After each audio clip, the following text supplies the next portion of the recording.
18 जुलाई को श्रीहरिकोटा स्थित सतीश धवन अंतरिक्ष केंद्र से अपने पहले ऑर्बिटल लॉन्च व्हीकल विक्रम-1 को सफलतापूर्वक लॉन्च किया। करीब 15 मिनट की उड़ान के बाद रॉकेट ने लगभग 450 किलोमीटर की लो अर्थ ऑर्बिट में अपने सभी पेलोड सफलतापूर्वक स्थापित कर दिए। इस मिशन का नाम था मिशन आगमन। इस मिशन में भारत और विदेश के ग्राहकों के कई पेलोड शामिल थे, जिनमें ग्रह स्पेस, कॉस्मोस्कोप और जर्मनी की डी-क्यूब्ड GmbH के पेलोड भी शामिल थे।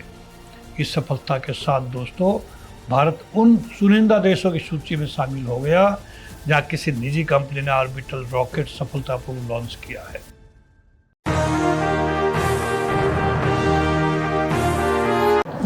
नमस्कार, जय हिंद।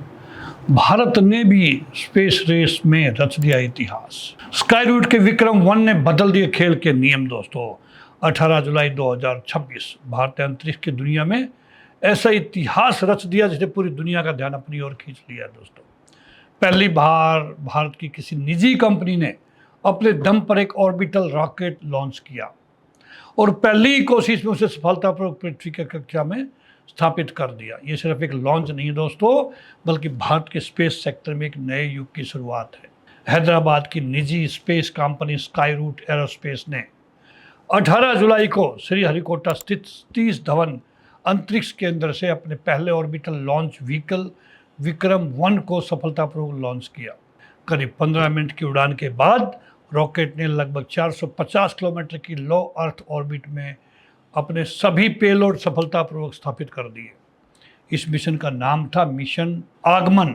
इस मिशन में भारत और विदेश के ग्राहकों के कई पेलोड शामिल थे, जिनमें ग्रह स्पेस, कॉस्मोस्कोप और जर्मनी की डी-क्यूब्ड GmbH के पेलोड भी शामिल थे।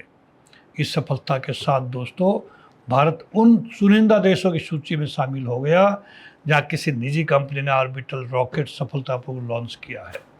ये उपलब्धि दिखाती है कि अब भारत केवल सरकारी मिशनों तक सीमित नहीं है, बल्कि वैश्विक कॉमर्शियल स्पेस मार्केट में भी तेजी से अपनी जगह बना रहा है।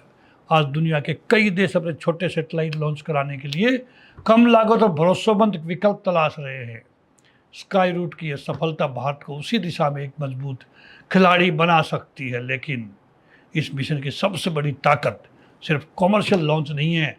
कल्पना कीजिए अगर किसी युद्ध के दौरान भारत का कोई निगरानी या संचार उपग्रह नष्ट हो जाए, तो भविष्य में निजी भारतीय कंपनियां कम समय में नए सैटेलाइट लॉन्च करने की क्षमता विकसित कर सकती है।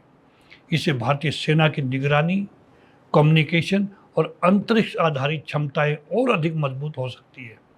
यही कारण है कि दुनिया के बड़े देश अब निजी स्पेस कंपनियों को राष्ट्रीय सुरक्षा का भी महत्वपूर्ण हिस्सा मानने लगे हैं। लेकिन सफलता के साथ चुनौतियां भी हैं दोस्तों। आज स्पेस एक्स का फाल्कन 9 रॉकेट बार बार इस्तेमाल किया जा सकता है, जिससे लॉन्च की लागत काफ़ी कम हो जाती है। वहीं विक्रम-1 अभी रीयूजेबल रॉकेट नहीं, यानी हर मिशन के लिए नया रॉकेट बनाना होगा।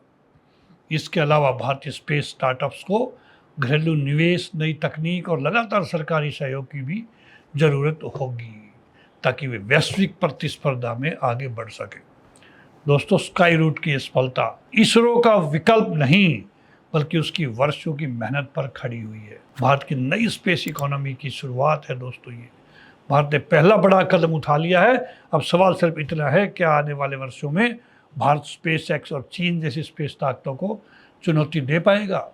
क्योंकि जो देश अंतरिक्ष तक सबसे तेज और सबसे सस्ता पहुंच सकता है, भविष्य की स्पेस इकोनॉमी पर वही राज करेगा दोस्तों। और भारत ने उस दौड़ में अपनी दमदार एंट्री कर दी है। मैं उन सभी वैज्ञानिकों को, सभी स्पेस एक्सपर्ट्स को मैं मुबारकबाद देता हूँ, शुभकामनाएं देता हूँ और उम्मीद करता हूँ कि भारत स्पेस में आने वाले समय में राज करेगा, कोई डाउट नहीं। Thank you very much.